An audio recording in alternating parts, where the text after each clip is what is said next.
نواف خلیل ریوبر ناوندا کردیا لیکولینان جا آلمانیش باجاری بخمل گلمنه که نواف خیراتی بحثا تفلیبونا حسده و آسایش دناوا وزارت نافخوی سوری و ارتش سوری ده تکرن هر کس و پرسید که نواف و جه حسده ارتش ده چبه و جه آسایش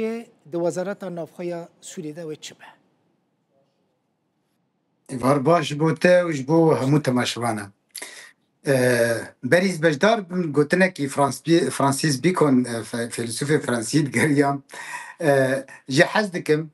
دبی تنزان به هر کیجان بندری تنزان به هر کیده کی دبی چبا به تدیوی چای گمی ببیرا دفو تفگرا با چاوا با تا گمیل گورا بله جد بیگت نزانم که هر کیجان بندری کیجان بینایی با چاوا بیت فیده نگین تنها دست پیکی دیتن دست نشان کردی یک تشتیتینی قاش کردن از بلز بیجم تشتیتینی قاش کردن جعالیه ریوبریا خسر و جعالیه قصدی دی وی دولت شوابه معنی ارتش ای دولتی نه دولتی ارتش نه دویم دست پیکی الهف بکن و اف دولت شوابه حتى انها اف نزل على وي اف دولة نافنديبه وين نافنديبه وتكليه نافندي بروجافاي كردستان تشابن وبيشتي ويجا اف مثلا هيزا لشكري او هيزا لشكري بريكو بيكتري بقول لك يجي هيزا جم احمد الشرب خرهي اما بليار دايا كاك نواف اما يعني فرماندار گشتي اسد مظلوم عبد اشكرگو كو اوانا يعني او تفلي ارتش سوريا ببن وش خوش بوجي شاندك بلنگا سربازي چو شامي دو بله السرويتي كار كرن وبراسيج جديتي هي والداخلية جنرال مظلوم جبوي فرانس بريجي دبي ام حردو اليجي سيرفينا الهفدكن قال لك ديار بيشتي هفدتنا فرماندار سنت كومي براد كوبر وتومبارك اف هناك اف روشا هي هات جوهرتن تفدستي ورداني تركي ناراوستن راست دانستدنك جدي هي لأو دانستدن تدي هردو علي بافجريدين انا بديتش تاني يا قصد هزا سوريا ديمقراطيك واسايش تشوا دناف ارتش جي خبرن افجي كوميتين قال لك بسبور وقال لك زانه في مسألة بالبرسية دولتي النقاش كن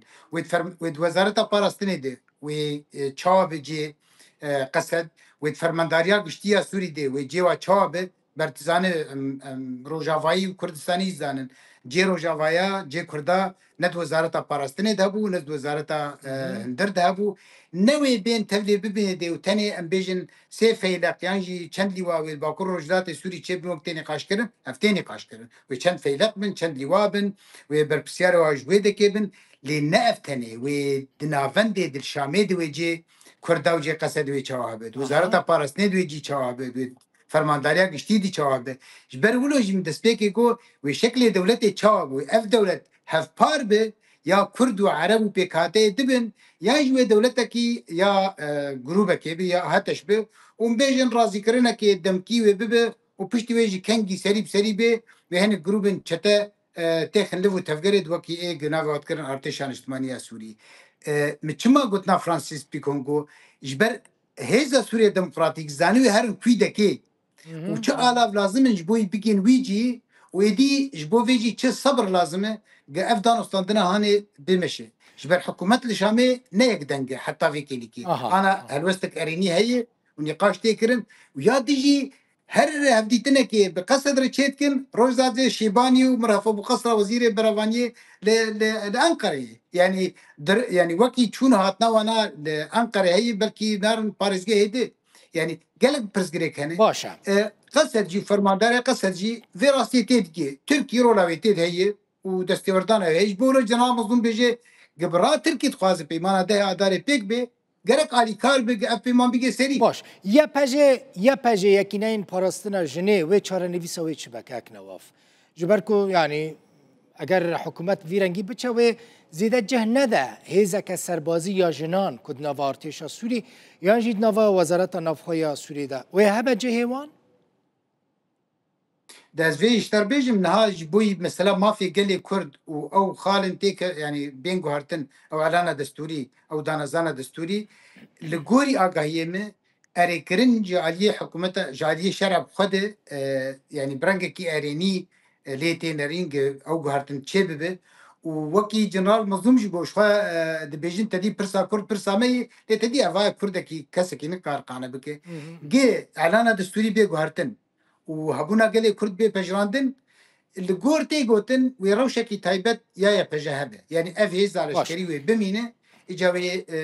بتشي شوي بيجن تايبت وبدني دي حتى انها زيدنا هاتي دستي شاكر اف هيز بيستاوي هي وتايبت من دياوي هي وبوردكم وبشكي مزيجي قال سوري وبتشافكي بلند ورزقرتنا في مزن لبنان باشا الدستور انه يا سوريا ده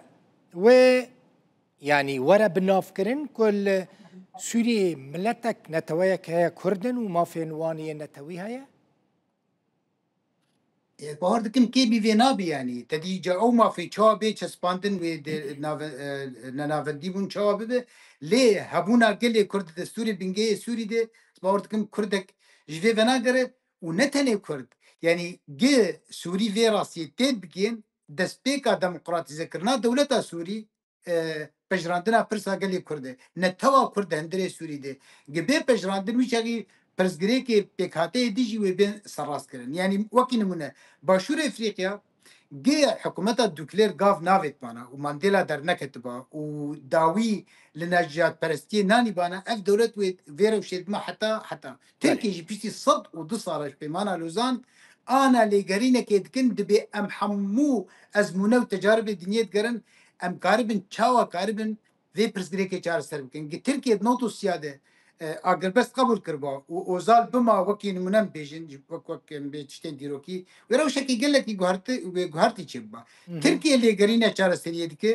تفق حمول و تفق راوي ودكو دولا بينا إيه السوري نبي بشي يعني بكمار عربي سوري أمش بشكل في كماري هبونا قال لي كرد دستوري بنجهيد بشويكي زلال خواستككي حمو كرداي بيدو دلي حمو كرد لسرفينا يكدنجن قالك سباس نواف خليل ريفابري نافندا كردي على كولينا جي ألمانيا باجاري بوخم قال لك سباس بوخم